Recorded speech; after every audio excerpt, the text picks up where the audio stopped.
Antonello Beleselmilkom u jtikom merħba għall-intervista. X'għandha tkun dina l-intervista? L-intervista ser tkun sensiela ta' intervisti osra li sejrin nippruvaw intellaw perjodikament. Idealment darba fil-ġimgħa fejn fihom sejrin ikollna partitari jew dirigenti illi magħhom ser nkunu qegħdin niddiskutu argumenti kurrenti jirrigwardaw il-futbol, il-Formula wieħed jew id-darts, it-tliet sports prinċipali illi l-medja soċjali ta' Antonello Sports Blog tkopri matul dan il-żminijiet. U mhux biss. L-ewwel intervista ser tkun tirrelata l-Formula wieħed virtwali u fil-fatt illum miegħi ser kolli żewġ dirigenti ta' Velocity Esports Racing, il-moviment virtuali tal-Formula wieħed lokali li huma CEO Mario Bellizzi kif ukoll l-uffiċjal tal-Steward Andrew Zarb li magħhom serin nistaqsuhom ftit u nkellmuhom ftit dwar l-andament mhux biss ta' dan il-moviment iżda wkoll tal-żewġ kampjonati b'mod ġenerali. Għaldaqstant nistedinkom biex tinaqdu miegħi huma Mario huma Andrew ħalli nisimgħu ftit x'għandhom xi jgħidulna fil-programm tal-lum l-ewwel programm mis-sensiela l-intervista. Mario, l-ewwel grazzi tal-li aċċettajt li tieħu sehem fil-programm inawgurali tal-intervista. Kif tiġġudika dawn l-ewwel 9 xhur ta' Velocity jekk kellek tiġbed bilanċ? Efhem, kienu 9 xhur pożittivi ħafna, fejn ovvjament jiena u t-tim kollu tellajna ħafna xogħol. Ovvjament dejna il-View Malta Series Awwissu l-għadda. Eżatt, Awwissu l-għadda bdew il-qualifiers u issa diġà qegħdin fis-seba' race tagħna. Ħanagħmlu 8 race anzi tagħna ġewwa Franza. Ġifieri le, sejrin tajjeb hemm id-drivers ovvjament qed narawhom jitjiebu wara kważi wara kull tellieqa. U ovvjament kellna żewġ events issa il-Christmas Cup u wkoll l-event ta' kontra l-ISRL fejn kienu żewġ events fan minn żewġ tibnadi, fan speċjalment għat-top 10 drivers li telqu kontra top 10 drivers għalik ieħor u fan għal drivers li ma tantx jew forsi jidħlu ftit fil-lobbies tagħna u setgħu ovvjament setgħu jieħdu sehem fil-Christmas Cup li kienet naqtar open għal drivers bi skills u abiltajiet differenti. Andrew, merħba f'dan il-programm u grazzi tal-li intu kollha aċċettajt illi tieħu sehem f'dan il-programm tal-intervista. Inti kont il-bniedem illi lura f'April li għadda rċevejt dik il-nsejħula famuża telefonata minn għandi li permezz tagħha nistgħu ngħidu hekk twieled dan il-moviment. Stennejt li dan il-proġett kien ser jirnexxi bil-mod li rnexxa s'issa? Qabel xejn, grazzi lilek tal-istedina u nixtieq nibda billi nawgura kulħadd sena mill-aqwa. Jekk trid ir-risposta sempliċi għad-domanda li tfajt li le. Jiena fil-bidu, u ħassaqsini għala, jiena fil-bidu għamint li di kienet se tkun sempliċement ħaġa biex nimlew ftit ħin waqt li konna pratikament maqfulin ġo djarna tul April u Mejju minħabba il-pandemija li għadna tnejxu biha sal-lum il-ġurnata. U kol ngħidlek għalfej stennejt li kienet ħatkun ħaġa biex nimlew ftit ta' ħin. Għax tul dak iż-żmien ukoll bħalma nafu anke pereżempju l-futbol li ħafna nies minna iħobbuha kien madwar dinja kien wieqaf. Però naħseb hija impressjonanti il-progress li għamilna tul dawn id-9 xhur f'kemm inna nagħmlu din f'kemm inna nimxu jien nisab impressjonat ferm bih. U hemm ħafna potenzjal biex dan il-proġett ikompli jikber u għad fada ħafna xi jsir. Aħna mexjin il qudiem. Mario, niġu issa l-kampjonati li bħalissa hemm għaddejjin u nibda b'domanda fuq il-kampjonat prinċipali.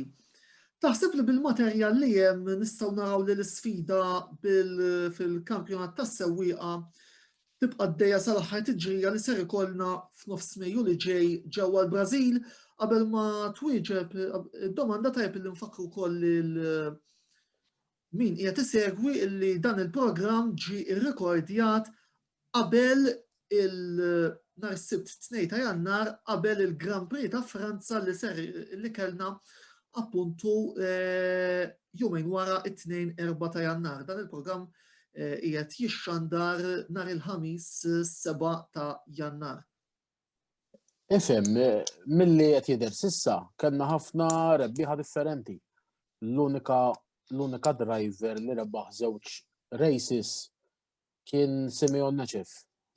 Jekk nistgħu ikkorreġuni, però l-unika driver li kellu żewġ rebħiet fil-kampjonat issa huwa Simeon Neċef il-bqija kollha kienu winners differenti. Ġifieri dik diġà turik li l-kampjonat għandhom miftuħ beraħ. U meta tara kemm hemm ftit punteġġ bejniethom id-drivers, bejn ewwel wieħed li huwa Manuel Campbell ħader u t-tieni post Jake Samut kull hemm 9 punti. 9 punti qed ngħidu ġifieri jekk wieħed jirbaħ u l-ieħor jiġi t-tielet diġà qed naraw sorpass. Ġifieri daw qed ngħidu żewġ drivers jekk ħajspiċċaw fil-punti. Le, fil-verità għadu miftuħ beraħ għax da fl-aħħar mill-aħħar hemm 18 rounds, ġifieri rounds fadal, u da jafu naraw drivers li forsi jibrillaw iktar ġo trek milli oħra, barra li ma nistgħux naqtaw ukoll il-fatt li Ryan Karabot kien nieqes li huwa champion tas-season l-għadda kien nieqes għal dan l-aħħar żewġ races jekk insejs ballet. U race li ġej ħajkun ġifieri huwa driver li ma tista' taqtaw minn dawk il-podium positions għandu l-potenzjal li anke jkun rebbieħ ta' waħda minn daw ir-races, jiġifieri qatt ma tista' taqta' il-ħadd barra. Ovvjament fadal ħafna races biex naraw clear out right winner. Sissa m'hemmx, però jaf ikun hemm races fejn ikun hemm xi ħadd mit-top 5 li jkollu DNF, jiġifieri fadal wisq biex ngħidu isma' hemm 2 jew hemm 3. Fil-verità għadu miftuħ beraħ il-kampjonat. Andrew, inti xogħolok fil-komuni tajdu prinċipalment mal-uffiċċju tal-stewards. Tista' forsi tina ħarsa ħafifa lejn dan ix-xogħol li forsi mhux dejjem huwa mifhum mid-dilettanti anke tal-Formula 1 innifisha u x'jirrikjedi biex dan ix-xogħol isir sew. Mela, biex infemmu lin-nies hemm barra Velocity Sports Racing qed jorganizza żewġ kampjonati. Il-V1 Malta Series u l-V1 Malta Series Tier 2. Jiena personalment il-kariga tiegħi hija dik ta' Chief Steward f'dawn iż-żewġ kampjonati fejn fil-qosor wara kull tellieqa is-sewwieqa jistgħu jirrapportaw inċidenti li jiġru waqt it-tliela billi jibgħatu l-filmati tagħhom lill-uffiċċju tal-stewards. Imbagħad xogħli bħala Chief Steward jiena flimkien mal-assistenti tiegħi Wayne Mikallef huwa li naraw dawn l-inċidenti li jkunu rrappurtaw u nagħtu l-verdett tagħna skont dak li nkunu rajna u skont dak li nistgħu naraw. Jekk trid parir biex isir ix-xogħol sew, trid timxi b'mod objettiv u deċiżiv. Ukoll trid tirrikonoxxi li ma tistax tikkuntenta l kulħadd bid-deċiżjonijiet li tieħu, trid taċċetta li mhux kulħadd se jaqbel miegħek u li iva se taqla l-kritika, però importanti li qatt ma tkun influenzat minn nies oħrajn. Mario, biex il-moviment iżomm il-livelli għolja li ġa għandu, dan irid il-ħin, ix-xogħol u fuq kollox il-motivazzjoni. Kemm importanti li warajk ikollok tim tajjeb bħalma diġà għandek biex dan il-moviment imexxi sew u fuq kollox jirnexxi. Le, ifhem, dak kif qed ngħidu bħal Maddu kif qed jgħid Andrew eżatt, Andrew jieħu ħsieb il-stewarding. Ovvjament Andrew kif għadu kemm qed jgħid hu, ma tistax tiġi imxaqleb lejn ħajja oħra, trid tkun objettiv u tkun fair and square. Andrew hemmhekk jaf x'inhuma il-tasks tiegħu bħala steward.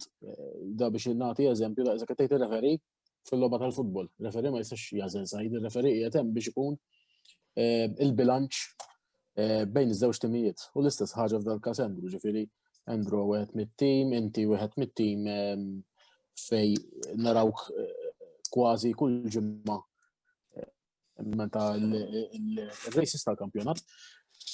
Hemm nies bħalma huma Chris Chantar li huwa l-community manager tagħna dana l-istess l-idea mad-drivers kollha, ġifieri titpaċenzja kbira, disponibilità kbira da huwa bniedem li kull minuta meta speċjalment qabel ir-races li titina minn ħajħu sem, kulħadd għandu r-rwol tiegħu, ġifieri aħna qegħdin tim tajjeb ħafna.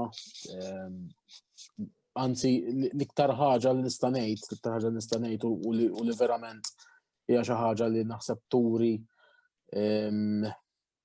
kemm sabiħa il-ħaġa li qed nagħmlu kollha flimkien. Sa qabel speċjalment fl-ewwel ftit xhur tal-pandemija meta kulħadd kien għadu bil-question marks li ma noħorġux u dawn l-affarijiet, ħafna minn nies daw konna qatt iltqajna.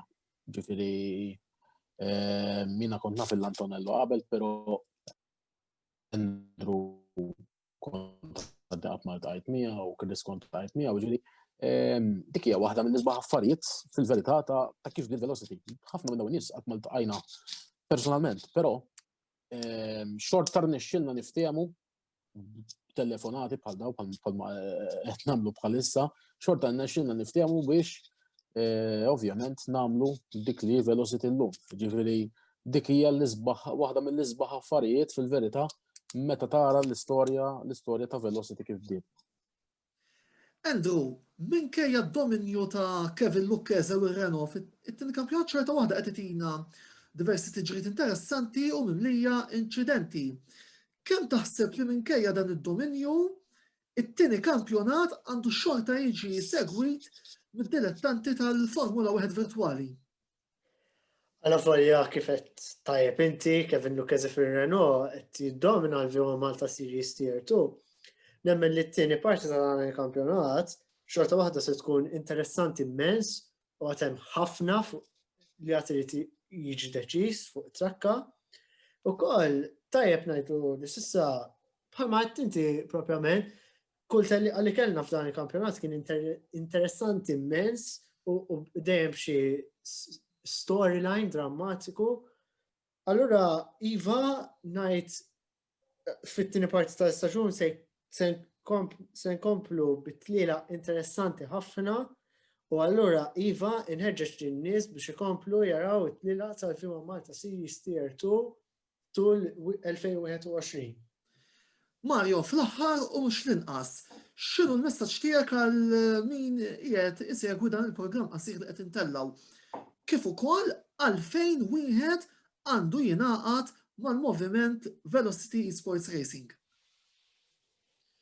Ifhem, il-messaġġ tiegħi huwa wieħed. Il-messaġġ huwa li kull min jilgħab lil-logħba, kull min jilgħab F1 2020 għandu javviċinana ma jiddeq xejn, għandu jipprova jidħol fuq mill-lobbies tagħna matul din is-sena ħanamlu aktar events, ħajsiru aktar events fej ovvjament ħanipprova noqtu l-abilità ta' kulħadd. Hija verità ġi nirċievi messaġġi fej hemm nies jgħidu li kif jiġu forsi dik innaqa intimidati mill-ħinijiet jew mill-prestazzjonijiet li jaraw fil-Main Championship, però kulħadd irid jiftakar li fil-verità kulħadd beda minn ximkien. Ġifieri bħala komunità vera qegħdin komunità open bejn xulxin, jingħataw pariri. Id-drivers tagħna huma kollha open biex jgħinu l dak li jkun. Ġifieri rajna ħafna newcomers ġejjin lejbin il-logħba, nibqa' ovvjament iħeġġeġ lil kull min iħobb, speċjalment jekk tħobb il-Formula 1, però jekk hawn min iħobb is-sim racing u jixtieq jidħol fil-komunità tagħna, aħna komunità kbira llum il-ġurnata, ġifieri qegħdin il-fuq minn mitrof bħala komunità, però attivi għandna bejwet ieħor 60 driver. U daw bejniethom ġifieri kif taqbad tgħid, hemm fratellanza bejnietna bħala komunità, ġifieri tinduna li hemm familja fl-aħħar mill-aħħar.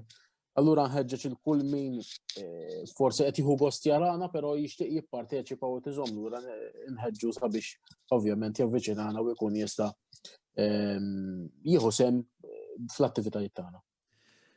Mela, grazzi lilek Andrew, grazzi lilek Mario, nfakkarkom ukoll li Velocity Sports Racing għandhom il-paġna tagħhom, anzi għandna l-paġna tagħna xi wara kollox nifforma parti minn dal-moviment, kif ukoll is-sit uffiċjali li huwa www.velocityesportsracing.com fejn fih ukoll tistgħu tieħdu l-aħħar informazzjoni u l-aħħar aħbarijiet x'ikun qed jiġri f'dan il-moviment.